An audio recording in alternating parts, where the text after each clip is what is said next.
কত মানুষ মারা যাওয়ার সময় বিছানার মধ্যে প্রস্রাব পায়খানা কইরা দেয়। এটার কারণটা আপনারা একটু মনোযোগ দিয়ে শোনার চেষ্টা করবেন। আমার আল্লাহ তাআলা যখন কোনো বেঈমান, যখন কোনো নাফরমান, যখন কোনো হারামখোর পরের হক খানেওয়ালা ব্যক্তির রুহুটা কবজ করার জন্য আজরাইলকে পাঠাবে, ওই আজরাইলে আসার আগে আমার আল্লাহ তাআলা ওই বান্দার সামনে দুইটা নীলচকলা ফেরেশতা পাঠায়। ওই ফেরেশতারা হইল আযাবের ফেরেশতা। ওই ফেরেশতারা বান্দার সামনে আইসা বান্দার সামনে যখন দাঁড়ায়, ওই বান্দাটা ফেরেশতাদের চেহারা দেইখা, নীল চোখগুলা দেইখা বান্দা ভয়ে বিছানার মধ্যে প্রস্রাব পায়খানা করে দেয়। এ মুসলমান, তুমি যদি মারা যাওয়ার সময় বিছানার মধ্যে প্রস্রাব পায়খানা করে দাও, একটাবার চিন্তা করে দেখো, আমার আল্লাহ তাআলার বান্দারা বলবে বান্দাটা মনে হয় আল্লাহ তাআলার আযাবের ফেরেশতার মুখ দেইখা মারা গেছে। হায়রে আমার বাবা, হায়রে আমার পর্দার অন্তরালের মা বোনেরা, এবার যখন ওই বান্দা বিছানায় প্রস্রাব পায়খানা কইরা দেয়, বান্দাটার সামনে আজরাইল আলাইহিস সালাতু ওয়াস সালাম হাজির হয়ে যায়। আজরাইলটা হাজির হওয়ার সাথে সাথে ওই বান্দাটা আজরাইলের সঙ্গে কথা বলার চেষ্টা করে, কিন্তু বান্দার হায়াত তো শেষ হয়ে গেছে, বান্দা তো আজরাইলের সঙ্গে কথা বলতে পারবে না। ওই সময় বান্দার দুই চোয়ালের মাঝখানে বান্দার জিহ্বাটা কামড় পড়া যায়। ও মুসলমান, বান্দার দুই চোয়ালের মাঝখানে জিহ্বাটা কামড় পড়ার পরে এবার বান্দা আজরাইলকে তার চোখের ইশারা দিয়া বোঝানোর চেষ্টা করে। এবার বান্দার চোখটা আজরাইলের ভয়ঙ্কর চেহারার দিকে তাকায়া বান্দার চোখটা উপরের দিকে উল্টে যায়। এবার বান্দার সামনে যখন আজরাইলে আসে, আসার সাথে সাথে বান্দার বুকটার মধ্যে আজরাইলের হাতটা রাইখা বান্দার রুহুটা যখন কবজ করবে, আমার রহমতের নবীর বর্ণনা, নবী জানায়া দেয় উম্মত, বান্দার শরীরের উপরে যখন আজরাইলের হাতটা শুধু রাখবে, রুহু কবজ করে নাই, তখন বান্দার কাছে মনে হবে দুনিয়ার সবচাইতে বড় বড় পাহাড়গুলা মনে হয় বান্দার বুকের উপর চাপাইয়া দিছে। না রে, শুধু তাই না, ওই বান্দার বুকের মধ্যে তাইকা আজরাইলে হাত দিয়া যখন রুহুটা কবজ করে নিয়ে যাবে, ওই বান্দার কত কষ্ট হবে জানো? একটা ছাগল জীবিত অবস্থায় থাকলে, একটা বকরি জীবিত অবস্থায় থাকলে, ওই ছাগল বকরিটার জীবিত অবস্থায় লটকায়া দিলে, শরীরের চামড়াটা জীবিত অবস্থায় টাইনা টাইনা চিরা ফেললে ওই বকরিটার যত কষ্ট হবে, একটা বেঈমান বেআমলের একটা নাফরমানের তত কষ্ট হবে। ও মায়ার নবী, এত কষ্ট পাওয়ার পর বান্দাটারে কি মাফ করা হবে? বলে বান্দার মরণ থেকে কষ্ট তো শুধুমাত্র শুরু হইল, বান্দার রুহুটা নিয়ে যখন আজরাইল ফেরেশতা যাবে, ওই ফেরেশতা নাকের মধ্যে এমন ভাবে কাপড় দিয়া ঢাকনা দিবে, বান্দার রুহু নিয়ে সামনের দিকে যাবে। বান্দা বলবে, রে আজরাইল, আমার রুহু নিয়ে যে সামনের দিকে এত তাড়াতাড়ি যাও, তুমি যদি জানতা আমার জন্য আল্লাহ তাআলা কত যন্ত্রণাদায়ক শাস্তি রেডি করে রাখছে, তাইলে তুমি এত তাড়াতাড়ি আমারে নিয়ে যাইতা না। এবার বান্দা রুহু নিয়ে যাবে প্রথম আসমানের সামনে। প্রথম আসমানের সামনে যখন নিয়ে যাবে, প্রথম আসমানের সামনে সারিবদ্ধ অনেকগুলা ফেরেশতা বান্দার দিকে তাকায় তাকায় থু থু নিক্ষেপ করবে। হায় রে, কেন থুতু নিক্ষেপ করবে? একটাবারও কি চিন্তা করলা না? আমার রহমতের নবীজি হাদিসে জিব্রাইলের মাধ্যমে জানাইয়া দিতেছে, রে উম্মতের দলেরা, বান্দার দিকে থুতু নিক্ষেপ করার পর জিব্রাইল ফেরেশতা জিজ্ঞাসা করবে, তোমরা এই বান্দা ইন্তেকাল করার পরে বান্দার দিকে কেন থুতু নিক্ষেপ করো? তখন ফেরেশতারা বলবে, এই বান্দা গুনাহ করতে করতে, হারাম খাইতে খাইতে, পরের হক খাইতে খাইতে, নামাজ না পড়তে পড়তে, ইবাদত থেকে দূরে থাকতে থাকতে, সুদের টাকা খাইতে খাইতে, গোশের টাকা খাইতে খাইতে বান্দার রুহুটা একটা দুর্গন্ধযুক্ত রুহ হয়ে গেছে। এই জন্য আমরা বান্দার রুহুর দিকে আমরা থুতু নিক্ষেপ করি। এই সুদখোরেরা জাফলং এলাকায় যদি থাকো, এই ঘুষখোরেরা লাখের পার এলাকায় যদি থাকো, এই পরের জমি দখল করিনারা যদি এই মাহফিলে তাইকা থাকো, চিন্তা করে দেখো তোমার রুহুটার দিকে ওই ফেরেশতারা থুতু নিক্ষেপ করবে। এবার বলেন, সুদখানার মতো ঘুষখানার মতো এমন বালা মানুষ এই জাফলং এলাকায় আছে না নাই? কম না বেশি? আরে শুধু বেশি না, আমরা সমাজের মানুষ এই সুদখোররে ধরে নিয়ে মসজিদের সভাপতি বানাই, আমরা সমাজের মানুষ এই সুদখোর আর হারামখোররে ধরে নিয়ে মসজিদের সেক্রেটারি বানাই। আমাদের সমাজের মানুষের সুদকুর ঘুষকুর হারামখোর গুলারে দৈরানি এলাকার সর্দার আর মাতাব্বর বানায়। আল্লাহর কসম তিরমিজি শরীফ 2211 নম্বর হাদিস আল্লাহর নবী কয়, যখন দেখবা সমাজের মানুষ নিকৃষ্ট লোকদেরকে সমাজের নেতৃত্ব দেওয়ার জন্য দাঁড় করায়া দেয়, মনে করবা তোমাদেরকে আযাব গজব পাকড়াও করতেছে। ও মুসলমান, সুদকুর ঘুষকুর গুলাতে সমাজের মসজিদের সভাপতি হয়, এটা নতুন কিছু না। আল্লাহর নবী বইলা গেছে আরো 1500 বছর আগে, এটা কিয়ামতের আলামত, আযাবের লক্ষণ। এবার আপনারা বলেন, এই হারামখোর গুলা যখন মরার পর কবরের শাস্তিটা কি কম না বেশি? এবার বলেন, এই সুদকুরের পরিমাণও সোনার বাংলাদেশে কম না বেশি? ও বন্ধু, শুধু সুদ না রে, সুদ তো খায় আবার এই সুদের টাকাটা নিয়ে ঝগড়া লাগলে এমন ভাবে লাইগা যায়। এই সুদকুরটার ক্ষমতাটা দেখবা বেশি থাকে এলাকায়, ঘুষখোরটার ক্ষমতাটা দেখবা এলাকায় থাকে বেশি। বলে হুজুর কেন বেশি থাকে? ও বাবা, বেশি থাকার কারণ হইল, কারণ তার হারাম টাকা দিয়া সে তার জবরদস্তি শক্তি বাড়ায়, আর ওই শক্তি দিয়া মানুষের সঙ্গে লাগার চেষ্টা করে। না, মনে রাখবা, ইন্না বাতশা রাব্বিকা লাশাদীদ, নিশ্চয় আল্লাহর ধরা শক্ত ধরা। আল্লাহ যদি ধরে, তোমার মতো 10-15-20টা সুদকুর আসলো কোনো কাম হবে না। এবার আপনারা বলেন, ওই সুদকুরগুলা সমাজ থেকে বয়কট করানোর দরকার আছে না নাই? কিন্তু মুসলমান, বাংলার সমাজের এমন অবস্থা, মানুষ হয় সুদ খায়, নয় সুদ দেয়, নয় সুদের সাক্ষী হয়, নয় সুদের স্টেম লেখালেখি করে। এমন অবস্থা বাংলাদেশের মধ্যে অভাব নাই। আবার এখন সিস্টেম উল্টে গেছে গা, বেড়ারা সুদ খায় না, বাড়ি বেরিয়েতে সুদের ব্যবসা করে। কথা কথা না, ওরে বাড়ি কিস্তির নাম দিয়ে যে সুদের ব্যবসা চলে, এই সুদের ব্যবসার নামক বাইরের থেকে তো তারা সরাইতে পারত না। আমি বলবো, আম্মুজিরা সুদের টাকা দিয়া দামি গোস্ত খাইবা, কোনো লাভ হবে না। বাবাজিরা হারাম টাকা দিয়া দামি কাপড় পরবা, কোনো লাভ হবে না। তোমাদের কাছে আমার আবদার হইল, যদি কবরে গেলে জান্নাতের পোশাক পরতে যাও, হারাম খানা ছাড়ো, মানুষের বাড়িতে মুনি দিবা, মাটি কাটবা, পাথর কুড়াইবা, তবুও কোনোদিন দুনিয়ার জমিনে হারাম খায়ও না। মনে রাখবা, হারামের কোনোদিন আরাম হয় না। আবার সুদের এখন একটা ইন্টারন্যাশনাল নাম হয়ে গেছে, এলাকাতে মানুষ সুদকুর বলবে, এজন্য এলাকাতে সুদে খায় না। এককালীন নিয়ে ব্যাংকের মধ্যে 10-20 লাখ রাখা দেলায়। এটার নাম দিছে এখন FDR।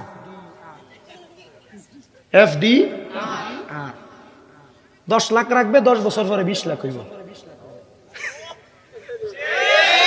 আছে না নাই? আরেকটা সুদ আপনার বউ আপনারা ফার্ম দিয়া খাওয়ায়, বলে হুজুর ওই সুদরা কোনটা? দেখবেন আপনারা মাঝে মাঝে বলে, তুমি যে যা ইনকাম করো সব খরচ করে ফেলো, আমরা ছেলেটার তো একটা ভবিষ্যৎ আছে, মেয়েটার ভবিষ্যৎ আছে, আসুন আমরা দুইজনে মিলে একটা DPS করি।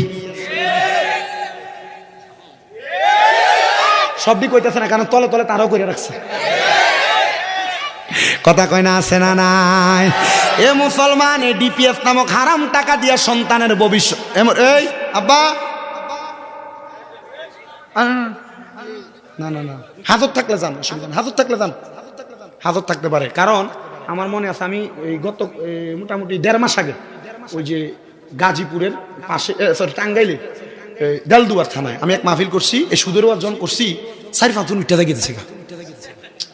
আমি নামার আগেই মোটামুটি মাহফিল কমিটির পোলাপানির চেহারা দিয়ে খুব একবার উগ্র, একবার খুব চেতা। নামার পরে, হুজুর আজকে ঠিক আছে হুজুর। আমি বললাম, কেন ঠিক আছে? হুজুর দেখছুন না, ওয়াজের সময় দেয় সুদকুর উঠে গেছে গা, আমরা লাগার বড় সুদকুর। এখন সুদের ওয়াজের সময় যদি আপনি উঠতে যান গা, পরে আপনার যদি মানে সুদকুর মনে করে, আমি আর লাগে বাবা উঠতো না, বাবা বইয়ে থাও নিরাল, সুদের ওয়াজ থেকে বাইরে আর পরে উঠতো। আমার ওয়াজের সাবজেক্ট কিন্তু এটা না, ওয়াজের সাবজেক্ট বাইন্দা দিচ্ছে আমার। অসুবিধা হইতেছে আপনারা? সুদ খানাটা কি ভালো না খারাপ? আল্লাহ বোঝার তৌফিক দান করুন, জোরে কোন আমিন। এ মুসলমান, এ নবীর উম্মতের দলেরা, তাইলে DPS নামক সুদের ব্যবসা সমাজে আছে না নাই? মোহাব্বতে কোন আছে না নাই? ও বাবাই হারাম খানা সারবা। বলে হুজুর কেন? এ হারাম খাইয়া জায়গা জমি দখল কইরা, মানুষের টাকা মিথ্যা বইলা খাইয়া, অপহরণ কইরা, মানুষের জমি দখল কইরা, মিথ্যা কথা বইলা ব্যবসা কইরা, ওজনে কম দিয়া তুমি যত রকমের পয়সা বানাও না কেন, কবরে যাওয়ার পর তোমার শাস্তি কিন্তু কম হবে না। বলে হুজুর কেন? বলে হারাম কুট্টা পাকা গুনাহগারটা বেনামাজিটা যখন মারা যাবে, মারা যাওয়ার পর যখন কবরে যাবে, ওই কবরে যাওয়ার আগে বান্দাটার যে লাঞ্ছনা দেওয়া হবে, এবার বলবে বান্দার ঠিকানা কোথায়? আল্লাহর কোরআন কই হারামখোর যারা কুফরি করে, মানে গুনারে গুনাহ যায় না, যারা গুনার কাজ করে তাদের ঠিকানা কোথায়? আল্লাহ কোরআনে কয় ইন্নাল্লাযীনা কাফারু মিন আহলিল কিতাবি ওয়াল মুশরিকিনা ফি নারি জাহান্নামা খালিদিনা ফিহা উলাইকা হুম শাররুল বারিয়া। নিশ্চয় যারা কুফরি করে আহলে কিতাবের অন্তর্ভুক্ত এবং শিরিক করে মুশরিক, ওই মুশরিকদের ঠিকানা তারা জাহান্নামের অতল গহ্বরে থাকবে। কয়দিন থাকবে? খালিদিনা ফিহা, চিরস্থায়ী বাসিন্দা হয়ে থাকবে। আল্লাহ তারা কারা? আল্লাহ কয় উলাইকা হুম শাররুল বারিয়া, এরা হইল দুনিয়ার সবচাইতে নিকৃষ্ট বান্দা, নিকৃষ্ট বান্দা।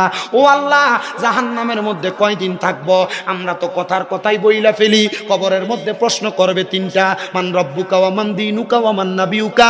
না না বাবা, এ হারামখোর নাফরমানগুলা কবরে গেলে কোনো সওয়ালের জবাব নাই, কবর থেকে ডাইরেক্ট ফিডা শুরু। বলে হুজুর কেমনে ফিডা? আল্লাহ তাআলা সর্বনিম্ন 3000 বছর এই বান্দাদেরকে জাহান্নামের আগুনে জ্বালাইবো। জাহান্নামের আগুনে এমনি জ্বালাইতো না, জাহান্নামের আগুনের রং হবে তিনটা, একটা লাল, একটা সাদা, একটা কালা। লাল রঙের আগুনে 1000 বছর জ্বালায়া, সাদা রঙের আগুনে 1000 বছর জ্বালায়া, কালা রঙের আগুনে 1000 বছর জ্বালায়া বান্দারে তাকাসুর নামক একটা জায়গাতে দাঁড় করাইব। দাঁড় করানোর পরে ওই বান্দাকে প্রশ্ন করবে, বান্দা কি বলো, বলো কি বলবা বলো। ওরে বন্ধু, আপনি কোন অন্যায় করলে কেউ যদি মাত্র 3টা বেতের বাড়ি দিয়ে আপনি আপনার অন্যায়ের কথা স্বীকার করবেন, তখন তো বান্দা মাফ চাওয়ার কথা, আল্লাহ আমারে মাফ করে দাও। বান্দা তখন মাফ চাইবে না, বান্দা 3বার বলবে পানি পানি পানি। এই ময়ে ময়ে 3বার শব্দটা ব্যবহার কইরা বান্দার জবান দিয়া যখন বের করবে, ওই বান্দাটা তখন এই চিৎকারের সাথে পানির কথা বলবে। আমার নবী যখন এই কথা বলে, নবীজির মসজিদে নববীর মধ্যে আমার নবীজির 70 মতান্তরে 72 জন আহলে সুফার সদস্যরা বসে আছেন। আমার নবীজি এই কথা বলতেছেন, সাহাবায়ে কেরাম চোখের পানিগুলা ছেড়ে দিয়ে কান্দে, ইয়া রাসূলুল্লাহ, এমন কঠিন মুহূর্তে কি ওই ব্যক্তিকে পানি দেওয়া হবে না? আমার নবী কয় হ্যাঁ, পানি দেওয়া হবে। ও বাবা, দুনিয়ার মিনারেল ওয়াটারের মতো পানি না, ওই জাহান্নামের মধ্যে যেই পানিটা দেওয়া হবে, ওই পানির হাদিসের ভাষায় কয় তিনাতুল খাবাল। ওই তিনাতুল খাবাল কেমনে দিব জানো? একটা গরম লোহার পাত্রকে, একটা মগেরে লোহার আগুনের কয়লা যেমন লাল প্রজ্বলিত থাকে, একটা লোহার পাত্রে এমন প্রজ্বলিত কইরা অন্যান্য জাহান্নামীদের রক্ত আর পুজে বোতলের মধ্যে, এই পানির পাত্রের মধ্যে করে বান্দাকে দেওয়া হবে।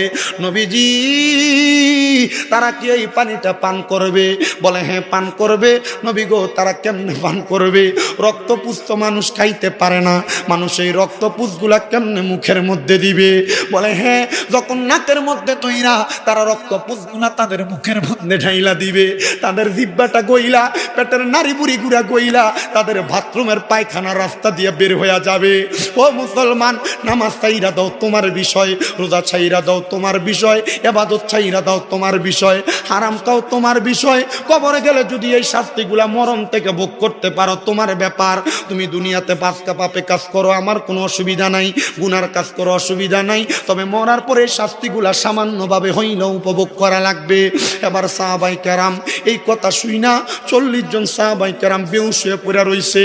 আনাস ইবনে মালিক রাদিয়াল্লাহু তাআলা আনহু বলে, আমি তাকে দেখলাম বাকি 30 জন সাহাবী গড়াগড়ি করে কান্নাকাটি করতেছে।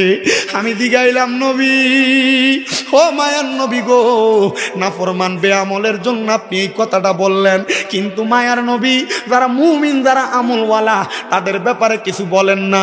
আমার নবী আল্লাহর কোরআনুল কারীম তেলাওয়াত করে শোনাই, ইন্নাল্লাযীনা আমানু ওয়া আমিলুস সালিহাতি উলাইকা হুম খায়রুল বারিয়া। নিশ্চয় যারা ঈমান আনে এবং নেক আমল করে, এরা হইল দুনিয়ার সবচাইতে উত্তম ব্যক্তি। এবার আল্লাহর নবীর তিরমিজি শরীফের আরেকটা হাদিস শরীফের ব্যাখ্যা পড়তে যাইয়া আমাদের কুমিল্লা আলিয়া মাদ্রাসার হেড মুহাদ্দিস হুজুর উনি বলতেছে, ইমানদার বান্দা মরার সময় এমন কষ্ট পাবে না। আমি জিজ্ঞাসা করলাম, হুজুর বেঈমানের মরণের অবস্থার বয়ান করলেন, এক হাদিস পড়াইলেন 3 দিন লাগায়া, ইমানদারের হাদিসটা জানি কয়দিন লাগায়া পড়ান? হুজুর কয়, বাবা ইমানদারের হাদিসটা পড়তে গেলে অনেক লম্বা হাদিস, আমি শর্টকাট সময় তোমাদেরকে পড়াইয়া শোনায়া দেই। আমার হুজুর আমার কাছে বলতেছে, ও বাবা শোনো, ওই দিন ক্লাসের মধ্যে যায় দেখি ছাত্র শুধু আমি হুদা একজন।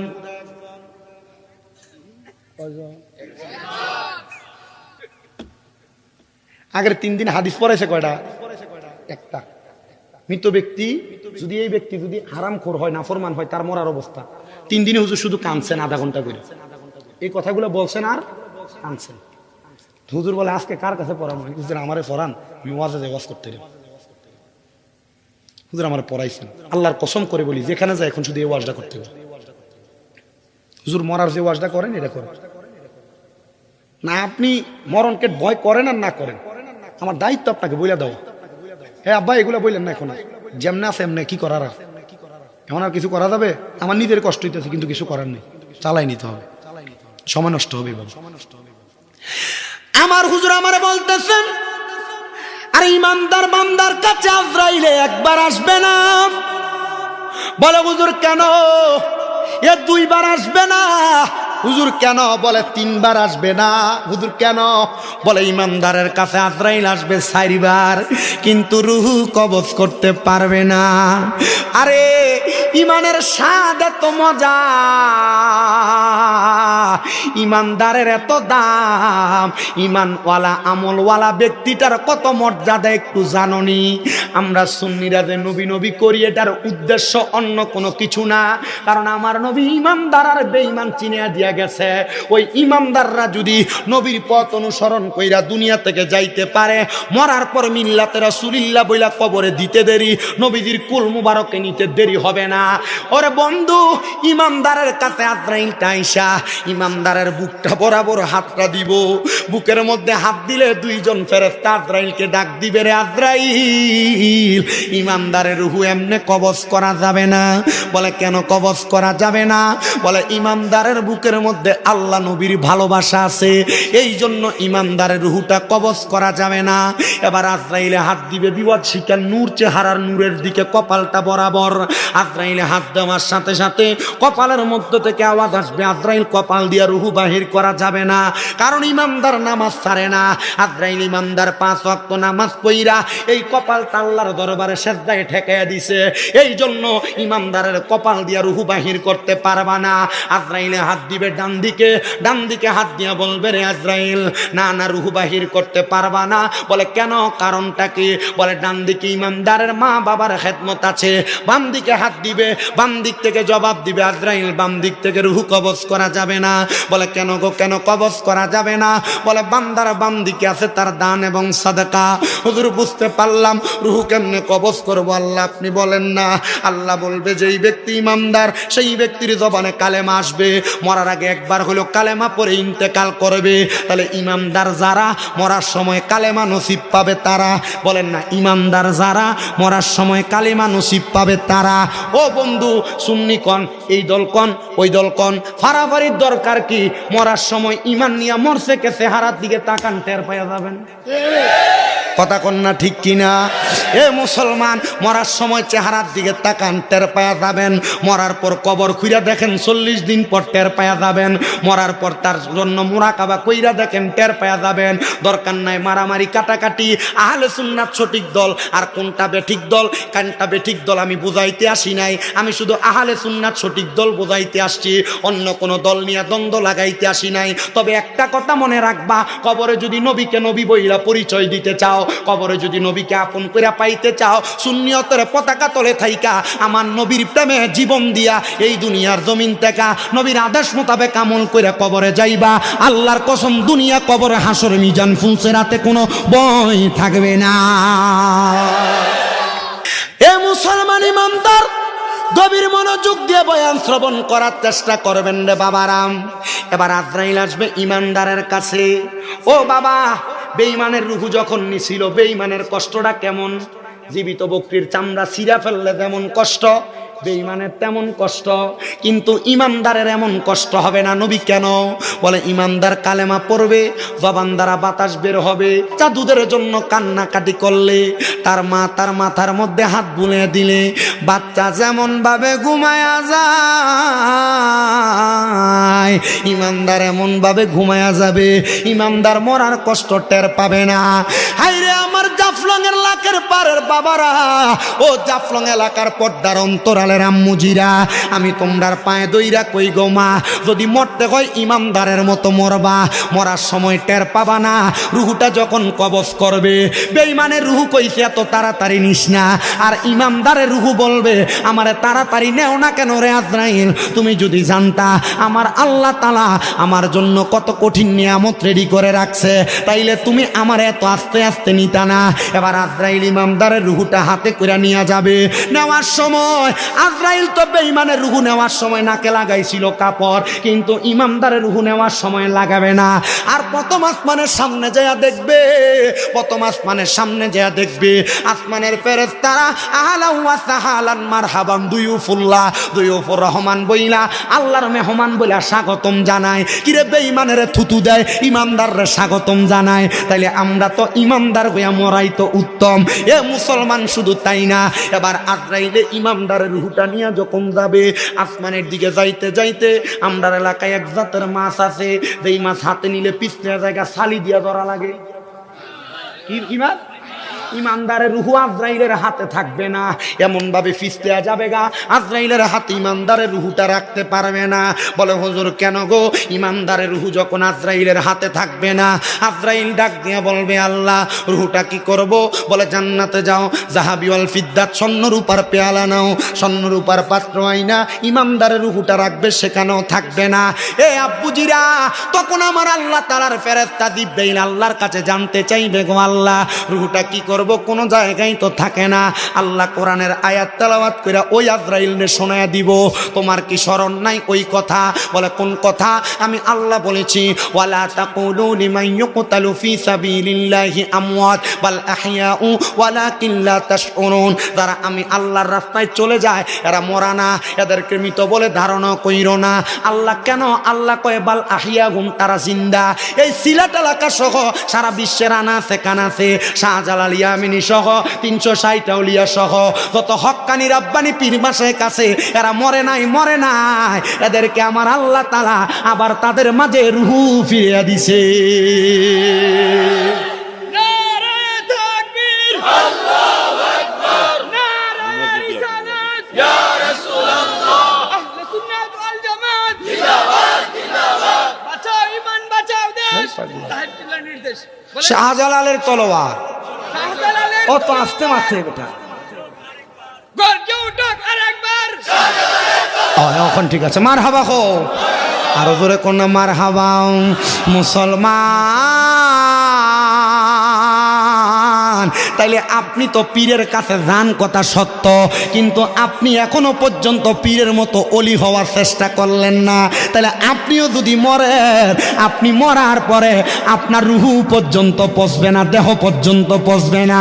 কারণ আল্লামা ইকবাল রহমতুল্লাহ আলাইহির কথা এবং মসলাকে আলা হযরত সহ অন্যান্য ওলামায়ে কেরাম এই কথারে সাক্ষী দেয়। কয় মুহাম্মদ কি গোলামো কা কাফন মেলা নেহি হোতা। আরে মুহাম্মদ সাল্লাল্লাহু আলাইহি ওয়াসাল্লামের গোলামের শরীর পচবে দূরের কথা, এদের কাফনও ময়লা হবে না। এ কথা বলেন না ঠিক কিনা? যারা মুহাম্মদ সাল্লাল্লাহু আলাইহি সাল্লামের গোলামি করবে, আহলে সুন্নাত ওয়াল জামাতের আকীদা মোতাবেক তার ঈমান, তার আমলকে পরিপূর্ণ রাইখা ইন্তেকাল করতে পারবে, মরার পর তার দেহ পচবে না, তার কাফনের কাপড়ে ময়লা পর্যন্ত লাগবে না। কথা কন না?